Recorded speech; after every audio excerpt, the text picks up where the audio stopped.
Broadcasting from the epicenter of Silicon Valley, welcome to the Tech Twins, Season 1, Episode 1. My name is Mark. I'm Andrew. And this is a reboot of our YouTube blog that we ran in undergrad called The Tech Twins. And it is also the first offering of our technology-focused media company that is going by the same name. Today, we will be introducing ourselves and updating you on where we have been for some of our older subscribers. And one last thing, we will be hosting this Tech Twins podcast on Spotify to start. So today, we will be going through a number of topics, updating you on an introduction, where we've been. We both are currently in the second year at Stanford Business School, what classes we're in, something about green wristbands, Coupa Cafe, spring break, Andrew is a TA, all this talk about artificial intelligence, and also a lot of people are doing startups, and perhaps we are dipping our toes in that as well. So let's start with introductions. Would you like to go first?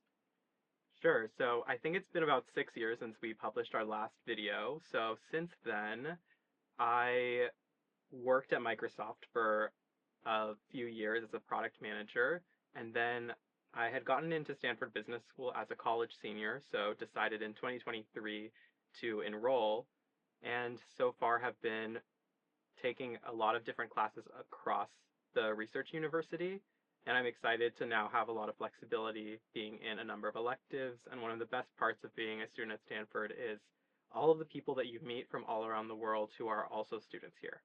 Great. And I am Mark.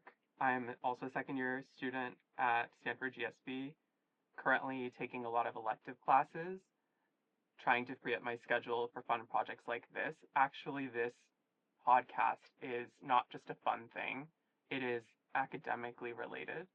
We are both taking this class called Paths to Power, and this is about pushing yourself outside of your comfort zone and doing things that can help you gain influence, not for the sole purpose of gaining influence, but for the purpose of doing something, having the influence to do something that matters to you. And so my power project actually is to scale up this podcast, and I'm excited that you're listening.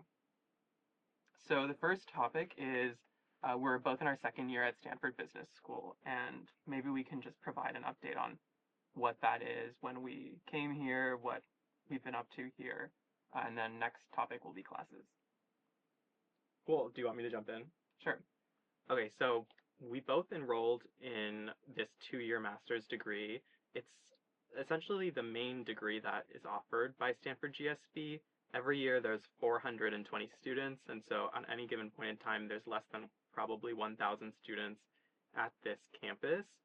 The entire first year was filled with core and distribution classes like finance, accounting, some leadership classes as well, all leading up to this second year, which is allowing us to take classes in electives like entrepreneurship. So that's been one of the pathways I've carved out for myself. I took a class called Formation of New Ventures in the fall, and I'm currently taking a class on entrepreneurship and venture capital, and we'll be following that up with another class called Startup Garage in the spring. We both came here in 2023 after 3 years or so of working at Microsoft within their Surface division. So we were both PMs on the Surface Pro 9 development. At the time, this was the first 5G PC that Microsoft was developing, and the whole goal of this business unit was to elevate the PC ecosystem and help Windows thrive. So that was really interesting, and by 2023, it was time to look into how we could continue developing ourselves. And as Andrew mentioned, since we had already been admitted to this program as college seniors, it was really a decision of like, when is the right time to go. So 2023, we both decided that was the time. At the time, we were 25 years old. And then now is 2025, so we're currently 26, and then we will be 27 when we graduate this summer in June. And yes, so classes, as Andrew mentioned, we're in a lot of electives right now. Entrepreneurship and Venture Capital is this flagship one where it's unofficially co-taught by Eric Schmidt, the former CEO of Google. and it is also taught by a partner at Andreessen Horowitz, the venture capital firm, and other executives from VC and former early employees at places like Google as well. That one is actually really fun because there's a class project to create a business plan for something, and we have a really great team in that class. We're both working together with two other individuals, and that is fun because it's not just learning from cases like some of the classes are, but you actually have a project that you can move forward. Other classes, as I mentioned, we're both in Pat's Power, which is taught by Professor Jeffrey Pfeffer. I believe he has a background in psychology, but I could be mistaken. And the key thing about this class, which is an elective, it is not required, is that students are supposed to pursue a power project that they are pushing themselves towards something that is out of their comfort zone. And there's a number of examples that were given in the class about previous students and what they've done. I'm not sure, do you remember any of the previous? I think one of them that was really interesting was a student created an award. So she was a student in women in management and was part of the planning for a conference that the women in management team was offering, and she wanted to give Carly Kloss an award and had some pushback from the administration, but she had a key advocate in one of the lecturers that helped her ultimately establish the award and give it to this individual based on her work creating coding boot camps. And I think that was one of the most exciting examples that was given about how she used her platform as a student to engage with the real world. Yeah, and that's awesome. Do you have any insights that you can provide on what your power project is? Yes, so I have been exploring the intersection of foundation models and robotics. I took a class on artificial intelligence in my first year in the computer science department, and I'm currently taking a class in the robotics space in the computer science department as well. And having a background in hardware engineering, my mind is always thinking about how can these fields intersect. And so I launched a newsletter earlier today called, I think, Neural and Mechanical AI and Robotics Insights. And so the goal of that newsletter, which is my power project, is to provide insights about how large language models might be impacting the physical world in the near future and how that might impact the robotics space. And we've seen text generation models and video generation and image generation models, but is it possible that these could move into the real world? And there's a lot of interesting things that I'm learning in this robotics class, that there are examples of how language models will be used and other models will be used in robotics to move that field forward. So that's the space that I'm excited to be exploring in. And I'm just, as I'm talking about this, I'm just thinking about how much the tech industry has changed. I remember when we started our YouTube blog and we were doing tech internships, like the companies we were working at, it was like Tesla, so it's electric vehicles. They were building the Model 3 at the time, and Apple, I believe, they were making like the iPhone. I don't even remember, maybe 8 or 10 at the time. And oh, how the tech industry has changed. Now there's a lot of focus on large language models, artificial intelligence, and it's exciting to revisit this topic as so much has changed in the tech industry. Yeah, that's really great. And I feel like this newsletter that you launched, which you said is called Neural and Mechanical, and it's hosted on LinkedIn. If you find Andrew's LinkedIn profile, you can find this newsletter there. I think it's great for investors that are interested in either large language models or robotics or the intersection of both, or entrepreneurs who are thinking about building in this space. I believe also it could be relevant for engineers that might be curious about what are the problems that have already been solved and what are the frontier areas, because ever since large language models popped onto the scene a few years ago, it feels like a lot of the development has been in the software space, and the application, like I just saw today, Harvey, which is a prominent legal AI company, raised, I believe, $300 million for a Series D or something like that from major investors. And so that's applying these LLMs to the legal industry. So those are problems that seem to have been tackled, or at least there's progress happening in that space. But this intersection of AI and the physical world feels like something that is much more of a frontier thing. And if you're an investor, definitely reach out to us, because we have these insights in this frontier space that might not be obvious, and subscribe to Andrew's newsletter. Another class that I'm in this quarter, it is in the art department. So something people might not know is that Stanford has a world-class art department. I've never taken an art class in my life, but I saw this flyer for a class that is 2 units, and it teaches a certain type of etching called intaglio printmaking. This is actually the method that is used to print money in the United States. You take a piece of metal, we are using copper, and there are a number of steps to create an etching within that, which is a drawing that is, there are recessed lines within this copper, and then through a variety of additional steps, ink is applied, and then you print using the plate with the ink inside of it onto paper. And that's been a great class for me to learn how to develop my artistic skills. You first have to understand the medium that you are dealing with, which for me, if it's not obvious, I've not worked with this medium in the past. And then you have to understand the artistic drawing that you're trying to draw. But it's been going really well. I got 94% on my first project, so I'm very excited about that. And that one was based on a art piece that we resonated with within the art museum at Stanford, and then we were supposed to create an interpretation and then use this etching. And so I chose this Egyptian portrait of a woman from the Fayum Basin in Egypt, and that was a really fun past and present type of project. But I'm really loving that class, especially as we think about entrepreneurship as well going into the future topics. And then we're both taking an impact class. I, as of this quarter, will have received the certificate, which is the only certificate that is offered at Stanford Business School for social innovation and impact, which means I've taken a certain number of classes in the categories that the school has deemed as relevant to have some sort of specialization within the field.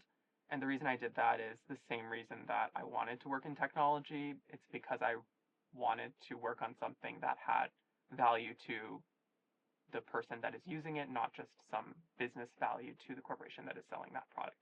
So that's been really fun. And Andrew is also in that class. Yes. Any other classes you'd like to call out? Yeah, I'm in quite a number of classes. I'm taking a negotiations class at Stanford Law School. It's 17 students, and it's led by a partner at a law firm in San Francisco. I had a negotiation last night, which was a client-attorney negotiation. And my favorite part of this class is how many different types of negotiations I'm able to simulate. We have video, email, in-person, one-on-one group, and yesterday client-attorney. And I've learned so much in that class, specifically about how being collaborative and emphasizing long-term benefits can get you more of what you want in the short term. I'm also taking family business to get a different perspective on a lot of the businesses that we typically cover, which are businesses that don't endure because they're sold after a short period of time or purchased by somebody else.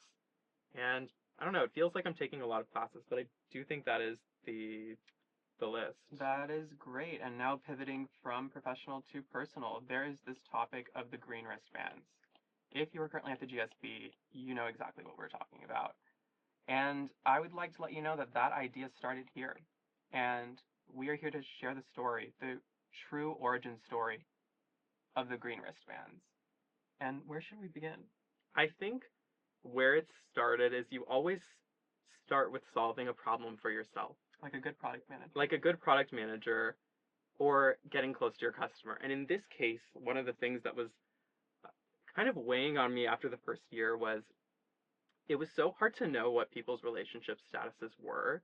And then because we were in sections in the MBA program, which were like truly randomly segmented portions of the MBA only for the purpose of academic operations, placing us in classes for the first year, we were we were introduced only to a very small selection of the class. So these two problems coincided with ending the first year and not really knowing, like, who are you resonating with? And so I thought to myself, this is the last winter formal, and I can come up with innovative ideas. I've done it with the past. So I just started thinking, what would be a really simple way to solve both of these problems?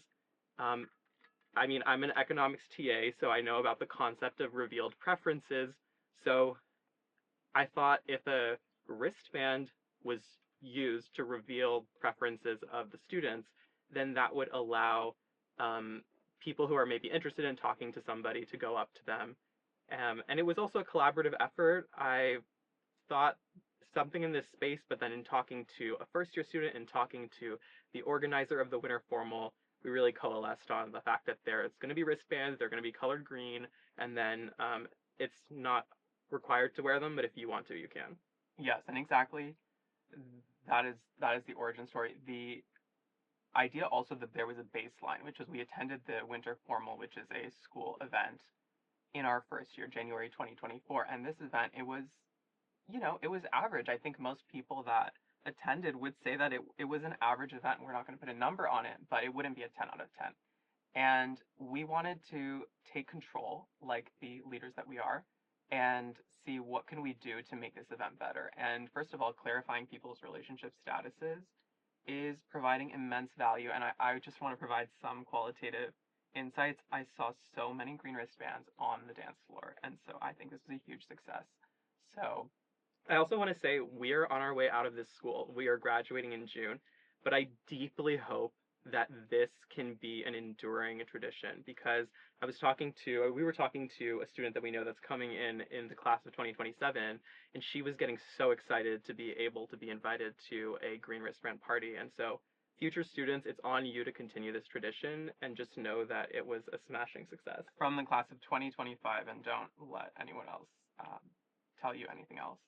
So this leads into the fourth topic, which is Coupa. So Coupa is the coffee shop that has a monopoly somehow on the Stanford campus. It's like Starbucks in America. It is the only coffee shop that you'll see because no other coffee shop is allowed to be there. I think there's like one Trusted or Union or something where they have other coffee shops, but at least at the business school, it's just a Coupa Cafe. At the main Stanford library, it's a Coupa Cafe. So the key thing here is like who you see with who at the Coupa Cafe, and there seems to be this long-standing tradition of an ambiguity. And this is also on the personal side of things. When you see two people at Coupa Cafe, is it a coffee chat or is it an ambiguity? Ambiguity because is it a date or it's it's a chat. We don't know what it is. And I think the key thing here is that Coupa is part of the story. If someone's relationship status started at Stanford, most likely Coupa has some sort of part to this story. And this is other qualitative advice or information that I can provide. I see a lot of these sessions happening. And so I think this helps the brand of Coupa. People keep coming back. Yeah, definitely. And I think it's it's one of the things that makes Stanford fun is that there is this ambiguous nature anytime you're talking to another student of not really knowing what the intention is. I would like to provide my perspective on this, which is if you're not in the same industry, like we have students interested in so many different things from nonprofit, investing, private equity, venture capital, former product managers like ourselves, to people who were in the military and are looking to transition into consulting. No matter what industry you're interested in, I would guess if your Coupa conversation is with someone that's not in the industry that you're looking to go into, it qualifies as an ambiguity. Mm, And that I and think that is the has been criteria. said. There we go. So that is the line between a coffee chat and something more. And I was recently reading an article from 2018 Mm. where it was titled Dating and Decisions, which is a spoof on the data and decision statistics class that we have in our first year here. That was stating that as long as you don't put a notebook on the table, Mm. it's not professional. So that would be the piece of advice that I read it in the 2018 article. Now we're in 2025. Just don't put a notebook on the table, and then the intentions are clear. Very, very interesting, and always great to take a data-driven view to problem I solving. mean, we are business students. Yes. So then, topic number 5 for today is spring break. What is happening in spring break? When is it? Is it like any other school, or what does MBA spring break look like? And I think there's two two ways to answer this question. The first year students have a 1 week spring break from March 22nd to, I believe, April 1st or 3rd. And the second year students have an additional week, mhm, reason being because second year students don't have finals. There's a few things happening over spring break this upcoming spring break. I will be going to Japan with a group of mhm. first, mostly first year students and some second year students. I've always wanted to go during the cherry blossom season, and this is my opportunity, so I will be seizing it. And there's a few other, there's a there's an event that's where they're going to reveal where you're going at the airport for the more adventurous Yes, students. that is over spring break, I'm isn't it? Yeah, I did see forgetting that in the any. WhatsApp. Yeah, Oh, we do have a shared WhatsApp where it truly is crazy the conversations that happen in there, and recently people were celebrating how close we are as twins, and so that is that is part of the community building efforts here. But that's great that you're going to Japan. I heard they're quite big into robotics, so if anybody has any robotics connections in Japan, feel free to send them our way. And yes, the next topic, you mentioned you were a TA. What does that mean, and what class are you TAing? yeah. So as a second year student, there is the opportunity to be a teacher's assistant between the professor and the first year students. As mentioned, there's about 400 first year students that come in every year, and then they take the same introductory curriculum as every other batch of first year students. And the professors are great at delivering the material, but sometimes they need help in terms of taking attendance, hosting review sessions, hosting office hours, sometimes grading, but that's not the case in my situation. I didn't apply for this job as a teacher's assistant. I was recommended by my professor for microeconomics. However, there's a number of electives where I believe students can apply to be teachers' assistants. Oftentimes, it's students that did well, but also were engaged in the material, would be interested in relearning the material. And I was just reflecting earlier today that one of the values of being a teacher's assistant, at least for a class like economics, which is so fundamental to business, is being able to reinforce the concepts and not forgetting them. And it's always wonderful to be part of other people's learning journey. I really enjoy that. Yeah, and that's great because especially in the United States, we have a new president, and economic policy is a key part of the policy that is being discussed in the Wall Street Journal. So I even remember in our shared WhatsApp, Andrew sometimes shares economics perspectives on different things that are going on because he's having those conversations with the Stanford professors that are teaching this at the MBA level. So it feels also like you're in a space where you're very close to experts and you can have rapid conversations and also disseminate information similar to like what you're doing with your newsletter. So that's great, and it's really awesome that you were recommended by that prior professor. And I also want to give some insight into what type of TA Andrew is. There was supposedly a girl in a class that was second guessing some of the questions that she was asking, and Andrew was saying to her after class, well, you don't have to do that because that was a valid and great question. And so I think this also elevates that if you want to see a culture change in any organization, whether that means the culture is too aggressive or some people are speaking more than others, we've all been in places like that. As some sort of authority that's not the main authority, you can shape that culture for the next generation, and that is changing at least that person's life, which is the motto of our school at Stanford: change lives, change organizations, change the world. I definitely love the culture that I have contributed to creating in my economics class. And there's just such a zest for learning that I oftentimes get caught up in, like, as if I'm a student as well. So it's really exciting, and it is a little bit of work, but it's at least worth doing if you have the opportunity for one of the quarters here, I think. And at least at Stanford, you're getting paid for that, right? Yeah. Great. So, next, artificial intelligence. So, being at Stanford, this is clearly a topic of conversation. and also just paying attention to the news, there's a lot going on. Some context is that we both did our MBA internships at AI application companies based out of the East Coast.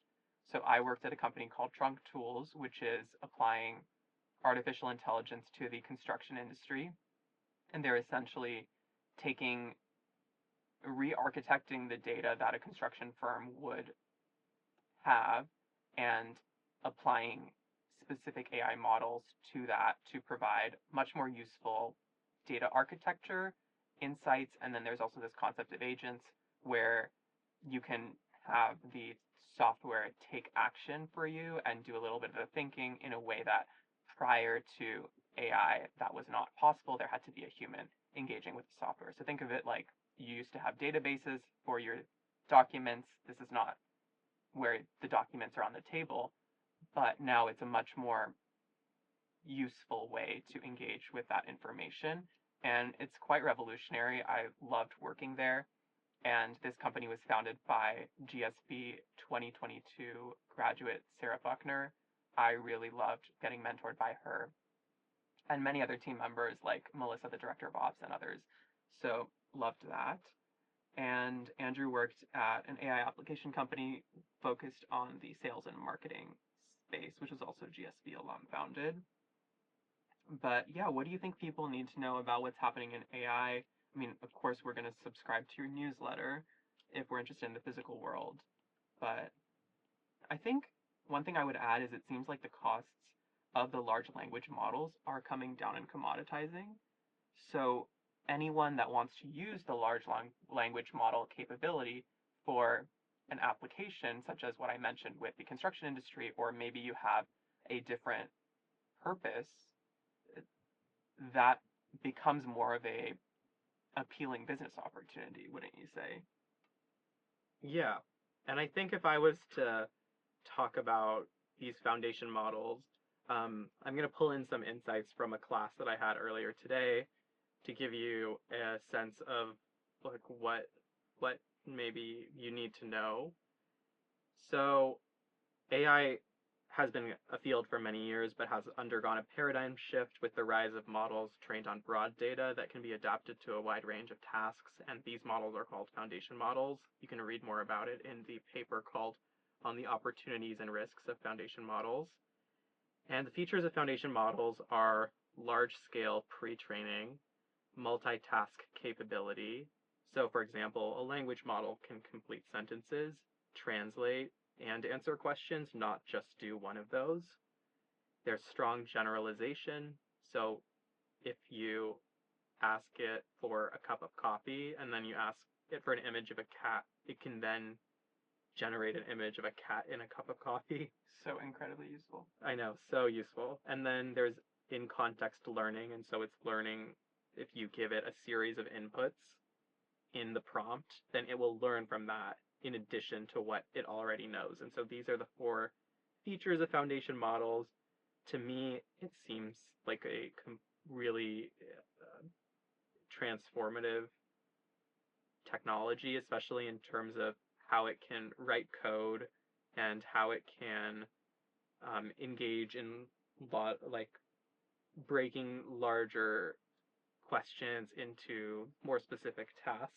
It seems to be the first time that the computer can really think. It's of course not thinking like a human would think, but previously you could think of a computer processing information, which is helpful because maybe it can process more information than what a human could process. But now you don't actually have to tell it exactly what to do, and it can put things together in a way that simulates human thinking. Of course, there's risks with this. I'm actually in a one-unit seminar this quarter called The Social and Economic Impacts of AI, and this raises many questions about algorithmic bias. And the final topic that we have is about working on a startup. So this is something that both of us had ideas about given the transformative technologies of large language models, and that we saw post of our internships and then also being at Stanford. So we both applied to and were admitted as a team of two to this class called Startup Garage. So that is in the spring, and we'll be working every week on this idea that is not disclosed. And we're really excited because that's quite a selective class. It's the first time they're offering it in the spring. So, regarding what's next, we welcome any suggestions for guests that you would like to have.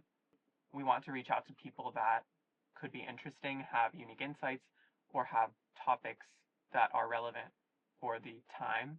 And we are excited to be launching this podcast again. And feel free to leave any comments with parts that you thought were particularly interesting or areas where you feel like we could have gone deeper. And in general, we're both happy to be sharing a lot of these insights that we're getting in these classes because there's truly so much information that's coming our way that sometimes it feels like it's a little unfair. Like, why are we getting so much information? And what we want to do is be part of the dissemination of that information so that it's, even if it's not relevant to me or Andrew, it can be relevant to somebody that listens to our podcast.